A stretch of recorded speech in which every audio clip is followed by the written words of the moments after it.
Bienvenidos a nuestro canal, a todos nuestros suscriptores. Podríamos iniciar así. No, pero no. dale, normal. Ok.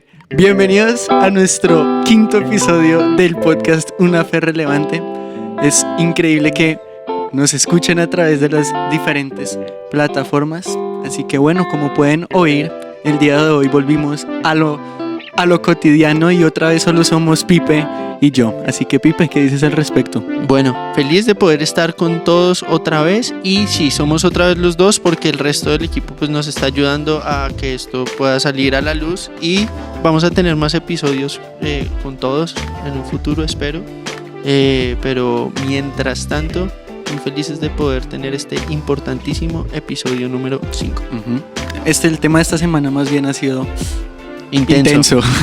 Ha sido intenso. Sí, ha tomado mucho estudio, pero entremos en materia. Y vamos a hablar acerca de la confiabilidad de la Biblia y por qué la Biblia es confiable. Así que, sin más que decir, Pipe, respondamos la primera pregunta y es, ¿qué dice la Biblia acerca de la Biblia? Ok, bueno, eso es bien importante porque lo que creemos acerca de la Biblia sería loco creer algo que la Biblia no afirma de sí misma. Entonces, lo que nosotros entendemos acerca de la Biblia lo entendemos respecto a lo que ella afirma ser y luego nosotros tenemos manera de comprobar y experimentar esas afirmaciones en nuestra vida. Entonces, lo primero que es bien importante es que hay una noción que la persona que tiene una convicción firme en la Biblia es retrógrada o que no ha investigado, pero lo que yo he encontrado es que mucha de la gente que critica pues, la Biblia realmente no la ha leído. De hecho, pues yo no sé si tú te has encontrado con eso, pero yo me he encontrado muchas veces en la calle con personas que uno les habla de Dios o trata de tener una conversación y la conversación se cae cuando uno empieza a hablar de la Biblia. Y se cae cuando uno dice cosas como, bueno, la Biblia nos enseña esto y esto, pero ¿tú por qué crees en la Biblia? Eso no es un libro ya retrógrado, obsoleto. Hay mucha gente que piensa así y la siguiente pregunta que yo les he hecho es, ¿has leído la Biblia? Y por lo general la respuesta es no, o verdad. alguna vez leí uno que otro extracto. Ajá. O de niño. De niño la leí, pero no la entendía, entonces, y ese tipo de cosas y de argumentos es muy común encontrarlos, pero también hay gente que de pronto no le pasa eso, que de pronto sí la ha leído y ha escuchado argumentos en contra de la veracidad de la Biblia, por así decirlo, de su verdad, y dice, no puedo creer en esto. Y la verdad es con el tipo de persona con el que uno se encuentra, aunque no es la generalidad, que uno encuentre gente que haya estudiado rigurosamente la Biblia y luego llegado a una conclusión de que no es realmente la palabra de Dios.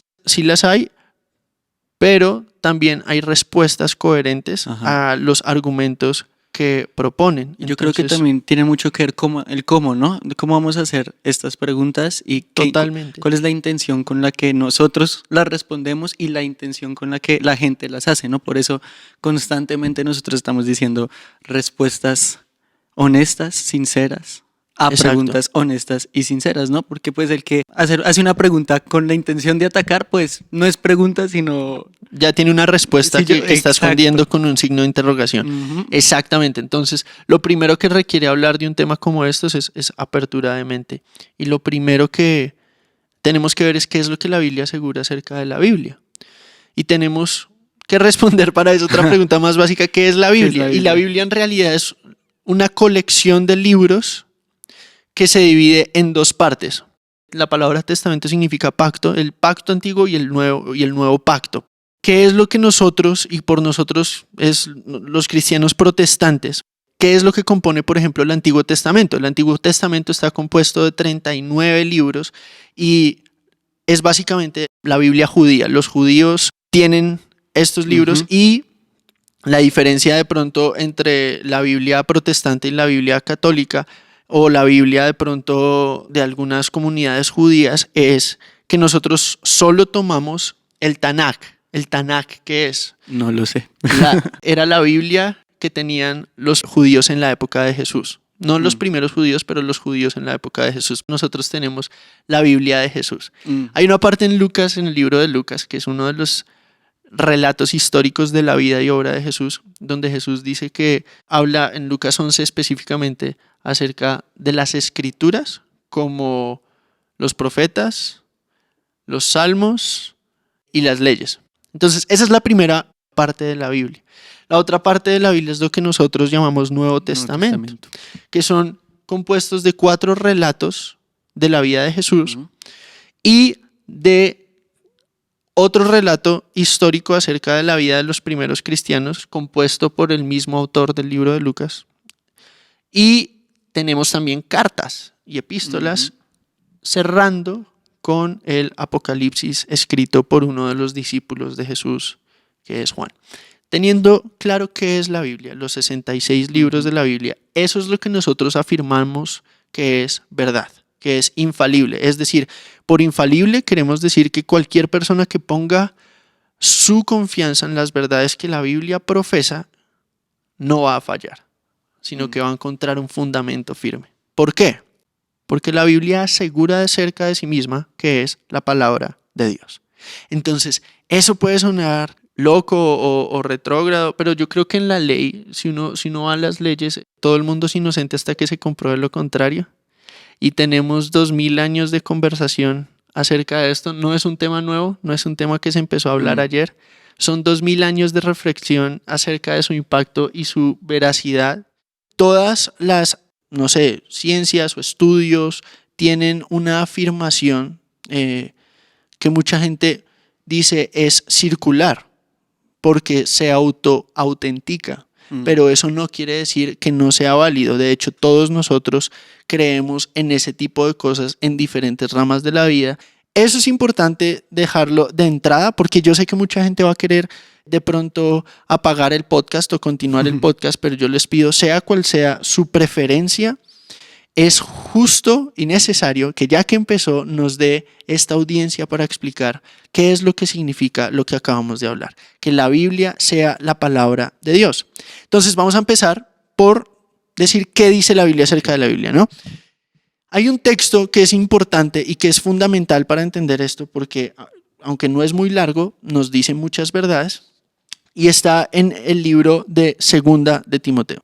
Y si tienen una Biblia, si de pronto no leen la Biblia hace mucho, desempolve la Biblia de la tía, siempre es la tía, ¿no? Siempre es la tía. El caso es que desempólvela, ábrala, mire la tabla de contenidos y ábrala en la carta de Segunda de Timoteo, que es en el Nuevo Testamento, en el capítulo 3, versículo, entonces tienen números grandes y números chiquitos. Número grande es el capítulo. Y el número chiquito, el versículo. Muy bien. Y más fácil aún, casi al final de su Biblia, sí, ahí por ahí va a encontrar el libro.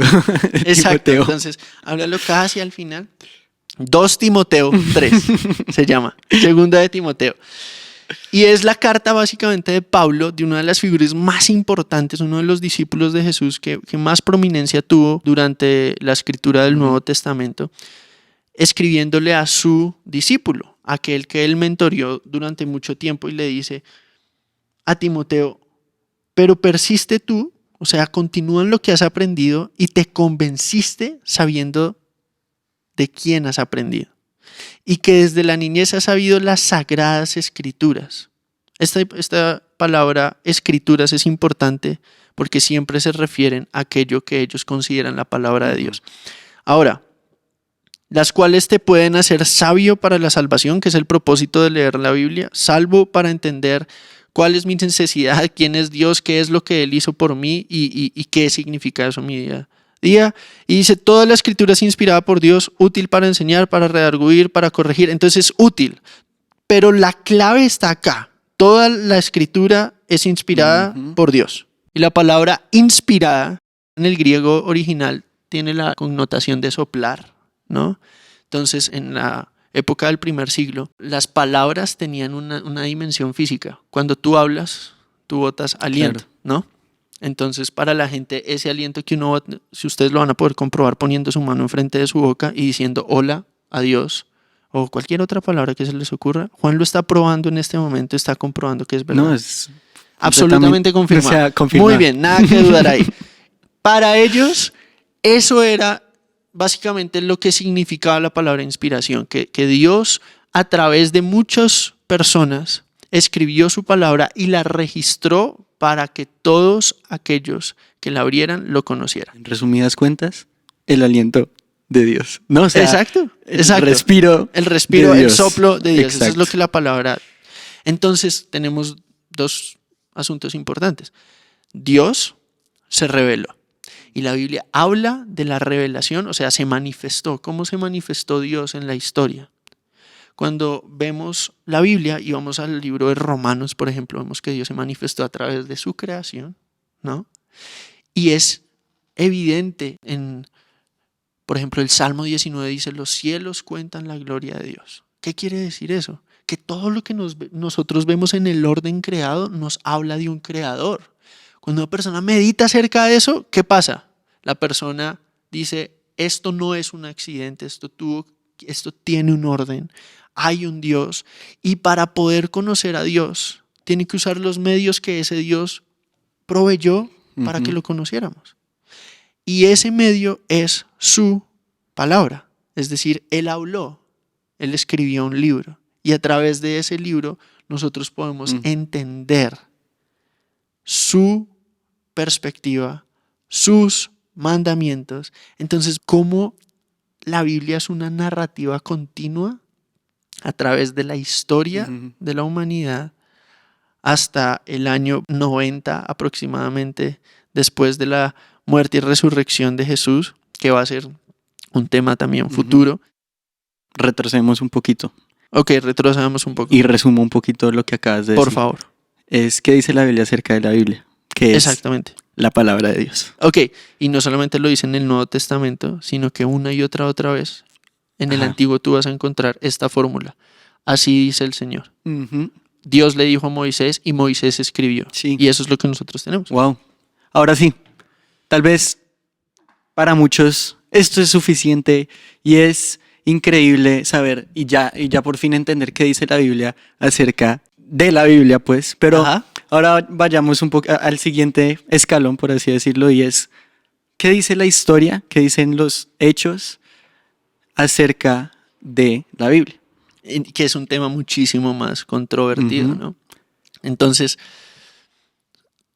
a veces asumimos cosas de entrada porque cada persona en una manera muy real es producto de su ambiente. Claro. Y el ambiente que respiramos es dos cosas: escepticismo y cinismo. Es decir, nada de lo que contradiga lo que yo puedo ver y tocar con mi mano puede ser real. La belleza de la palabra es que ha sido el libro, primero, más revolucionario de la historia, segundo, más atacado de la historia, y tercero, más transformador en la vida de aquellos que han puesto su confianza en lo que dice. Entonces, lo sorprendente acerca de la narrativa bíblica, antes de pasar al hecho histórico, es que es una línea continua narrativa, a pesar de que lo escribieron muchísimas personas, tiene un mismo autor. ¿Quién usó a cada una de esas personas para aportar algo al texto? Exacto. Entonces, vamos a hablar un poquito de cómo se compuso la Biblia, porque hay muchos mitos. Sí. Es que en el siglo IV fue que inventaron la Biblia y suprimieron escritos gnósticos de otros lugares, pero vamos a aclarar algunas dudas. Desde la concepción de la iglesia, desde los primeros cristianos, todos veían el Antiguo Testamento, como lo acabamos de explicar, como la palabra de Dios. Ninguno de los libros apócrifos llamados, que son la adición al Antiguo Testamento, que hizo la versión en griego. Entonces, 70 durante el exilio, uno de los exilios de Israel en el mundo griego, 70 rabinos se reunieron para traducir el Antiguo Testamento a hebreo e incluyeron algunos libros que no están en nuestra Biblia protestante, en la parte del Antiguo Testamento. ¿Qué tiene que ver esto? Bueno, los escritores del Nuevo Testamento no consideraban estos libros apócrifos, que se llama, como parte de la palabra inspirada de Dios. Eso lo podemos ver en textos como lo que Jesús cita que es la palabra, textos como cuando Pablo se refiere a escritos extrabíblicos, no se refiere con la palabra escritura.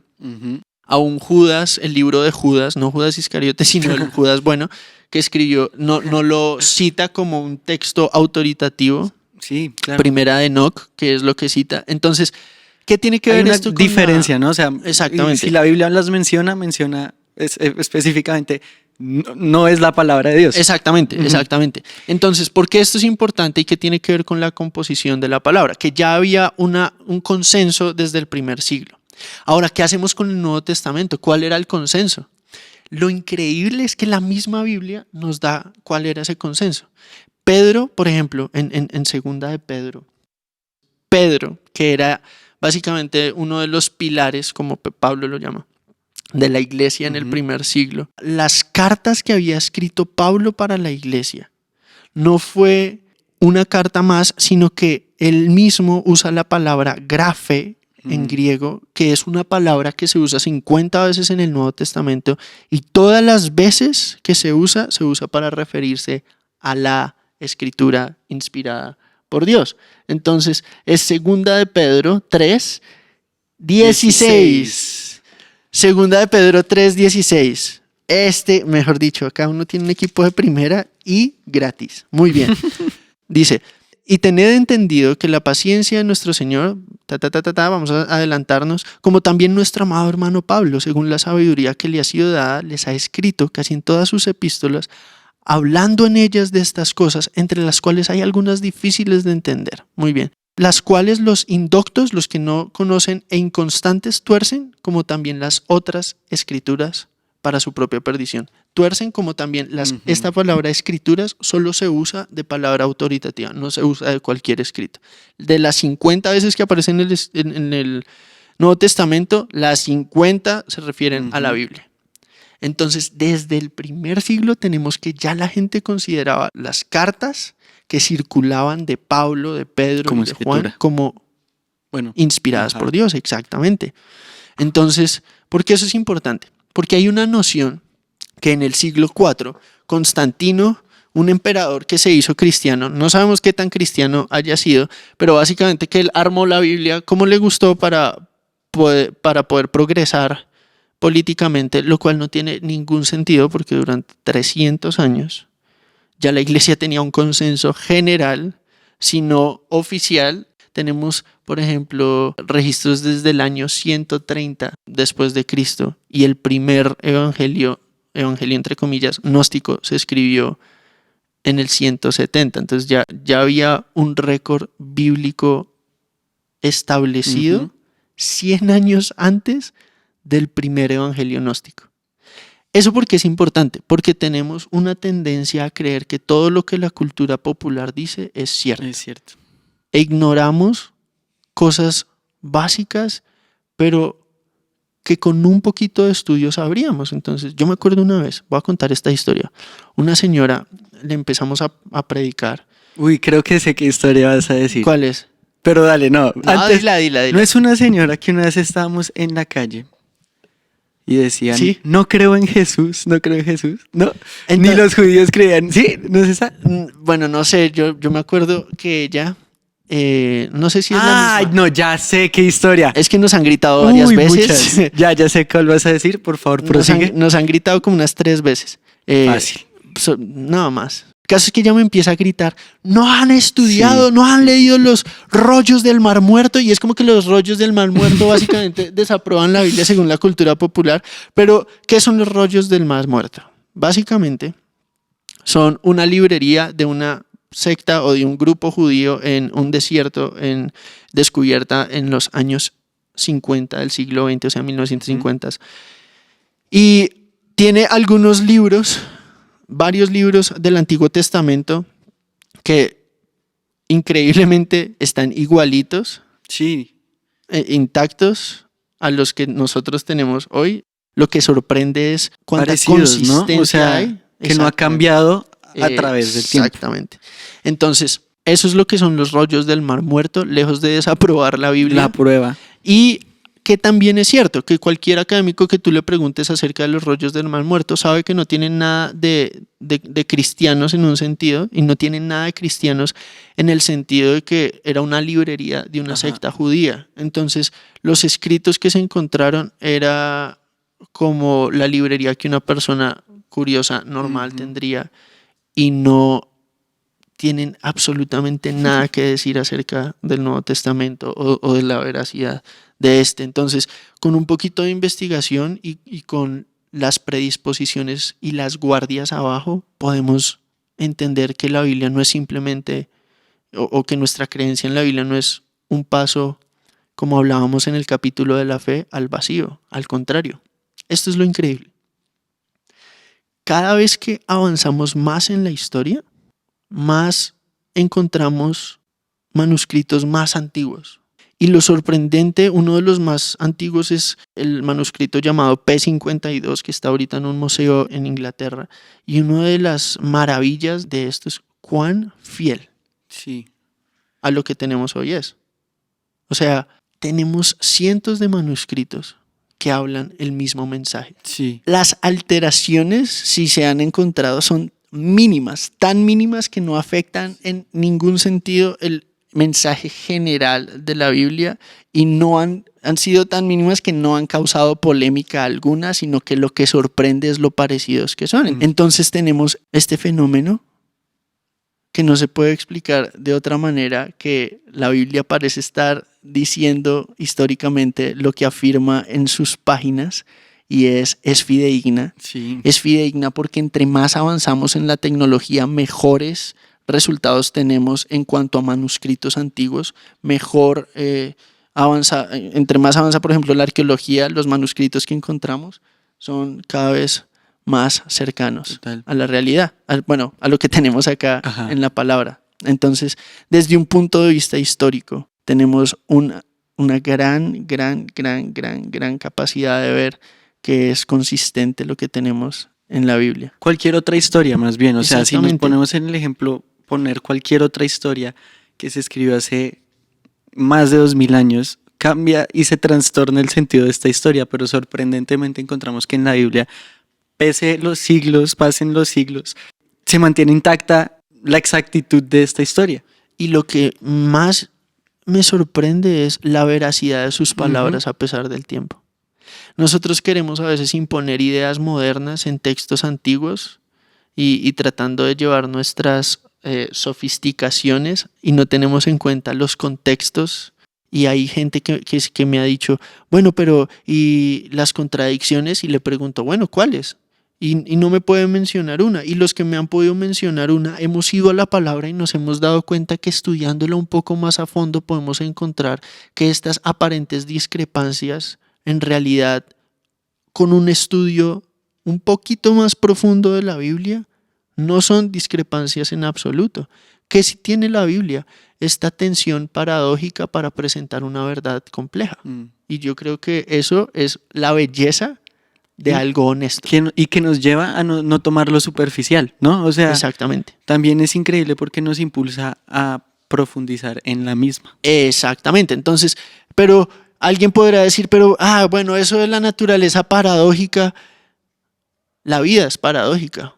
Lo que a mí me hace entender la vida es leer la Biblia, porque yo veo cómo es que algo tan hermoso como la creación puede ser tan mal al mismo tiempo, y cómo puede haber tanta... Nuestra vida es una tensión constante entre una realidad que no podemos entender, y la Biblia lo que hace es darnos la perspectiva del creador de lo que pasó. Por eso fue tan importante en cada episodio verlo y para nosotros verlo desde el punto de vista bíblico. Pero yo te voy a contar una de las cosas que se me hace sorprendente, es cuán importante ha sido la Biblia para la formación de los valores. Tanto cristianos como no cristianos viven en una sociedad fundamentada en valores bíblicos. Entonces, el lugar que Jesús, que los apóstoles, que aún el Antiguo Testamento, la dignidad con la que se debe tratar a una mujer, hay una noción, y esto voy a dejarlo para otro capítulo, pero hay una noción de que la Biblia es machista, y la Biblia no es machista. La Biblia le dio dignidad igual al hombre y a la mujer, con roles diferentes. Eso es una belleza que se pierde en la superficialidad de los gritos emocionales sin ningún tipo de fundamento racional. Entonces este también es un llamado a que podamos abrir un poquito nuestra perspectiva, y la verdad eso va a requerir un poquito de humildad en nuestra parte constantemente. Ese último punto de verdad estuvo muy, muy cool, muy increíble. Pues sí, muchas veces el approach que la gente tiene acerca de la Biblia hablando... Approach. La manera en la que una persona aborda un tema. Exacto. Esa es mi voz de explicación. Claro, pero es que imagínate tener que decir la manera en la que una persona aborda el tema. O sea, approach lo reduce. Sí. Breve. Bueno, la verdad es un poquito superficial, pero lo critican de manera profunda. Ajá. Pero bueno, ya para terminar este podcast, la relevancia, como se llama el podcast, de la Biblia ahora mismo. Porque ahora mucha gente también tiene esta de, pero eso fue hace 2000 años, ¿no? O, eso es de antes. ¿Cuál es la relevancia de la Biblia en la actualidad? Exactamente, qué buena manera de cerrar. Ahora, mucha gente cree, o bueno, lo que yo no quiero causar es que la gente crea que la cantidad de argumentos científicos o históricos a favor, que son muy importantes, que son relevantes, que son importantes saberlos, pero es lo que hace en una persona como yo. Lo chistoso es que yo estudié con muchas personas agnósticas. Estaba estudiando teología, pero algunos de mis profesores no tenían las convicciones que yo tenía, y hubo mucho tiempo de debate y muchos se convirtieron en agnósticos o en ateos estudiando la carrera que yo estaba estudiando, y yo me preguntaba ¿por qué?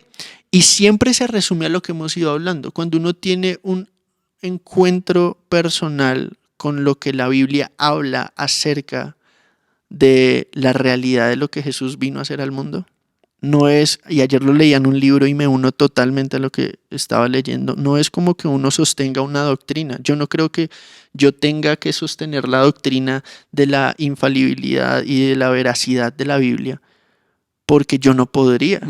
Entonces un debate se reduce muchas veces a quién leyó un libro más que el otro, quién tiene un dato histórico más que el otro, pero lo que hace que yo crea en lo que creo es que esta doctrina me ha sostenido a mí y me ha hecho ver un panorama acerca de la vida que cuando se pone en práctica ha sido transformador en todos los sentidos. Y yo puedo ver algo moralmente importante, sino que veo una persona absolutamente hermosa.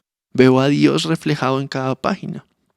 Cuando abro tanto el Antiguo y el Nuevo Testamento, veo una historia increíblemente continua y la línea temática nunca se pierde. Eso solamente se explica un mismo autor, un mismo superintendente de la palabra, un mismo Dios, asegurándose que cada personalidad de cada escritor contribuyera a algo particular. Entonces, básicamente, la Biblia no es un texto.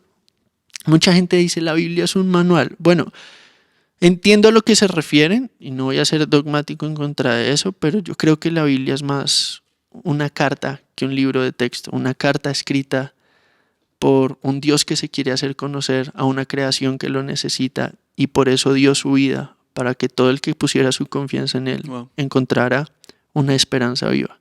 ¿Qué ha hecho la Biblia en mí? Es el tesoro que me ha permitido ver la gloria de Dios reflejada en Jesús. Es una ventana hacia la eternidad.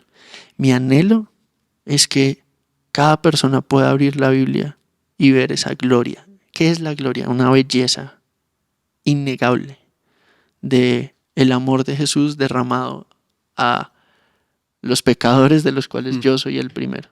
Eso es. No es una doctrina que yo sostengo, sino que, como dijo aquel escritor, apellido Piper, es una doctrina que me ha sostenido. Y yo creo que cuando uno ha sido sostenido por la palabra de Dios, nada ni nadie puede negar la realidad de lo que uno ya ha experimentado. Y aparte tenemos excelentes razones para creerlo. La evidencia en mi vida, yo creo que es una de las más grandes evidencias. La evidencia de que cuando la abro con un corazón dispuesto, la evidencia o el resultado que eso causa en mi vida es la más grande evidencia de la relevancia de la Biblia en la actualidad. Exacto, eso acompañado del hecho de saber que la Biblia habla de sí misma en esos términos, la historia de 2000 años de pensamiento cristiano habla en esos términos, y el encuentro que yo he tenido con esa realidad son tres aspectos innegables. Y esta es la tragedia que yo veo en la modernidad en la que vivimos, que hay muchas personas que se llaman creyentes y la tienen olvidada, teniendo un tesoro que le costó la sangre y la vida a personas para poderla traducir a un lenguaje que todos pudiéramos entender. Y si quieren conocer más de esto, pueden estudiar la historia de la Reforma en el siglo XVI. Gente literal dio su vida para que todo el mundo pudiera tener acceso a la Biblia. Eso revolucionó al mundo. Fue la Reforma lo que empezó el mundo como lo conocemos hoy, de poder expresarme libremente. Empezó con un redescubrimiento del Evangelio. Pero lo que me aterra es cuán poco yo veo algunos jóvenes y algunas personas que son creyentes. La sorpresa y la tragedia es que una persona que se diga creyente no la valore. Porque ahí está todo lo que nosotros anhelamos y añoramos como humanos. Nuestras esperanzas, nuestro fracaso y nuestras necesidades, y la solución a esas necesidades, la persona de Jesús y su amor, está descrita en las páginas de esa Biblia, desde Génesis hasta Apocalipsis. Y no hay manera que una persona que conoce a Dios, o bueno, no debería haber manera que una persona que conoce a Dios no sea totalmente asombrado con la belleza de poder contemplar a Jesús en su palabra todos los días. Así que mi preocupación en medio de todo esto y mi motivación es que aquel que se llama cristiano no simplemente diga, wow, qué importante para poder hablarle a alguien nuevo de la Biblia, sino que él mismo se dé cuenta y sepa qué conoce. O sea, no, y que esto es una cuestión de vida o muerte, que es la palabra de Dios tomada en serio, es lo que hace de nuestra fe una fe firme y una fe relevante. Exactamente. Pero bueno, muchas gracias por oír este podcast. Los invitamos a que nos sigan en nuestras diferentes redes sociales. Y antes de decir las redes sociales, anuncio que ya tenemos Facebook. Anuncio que abrimos nuestro Facebook. Y como todas nuestras otras redes sociales, si quieren incluir el mail como una red social, nos pueden buscar como Una Fe Relevante. Así que sin más que decir, gracias por oír. Bye.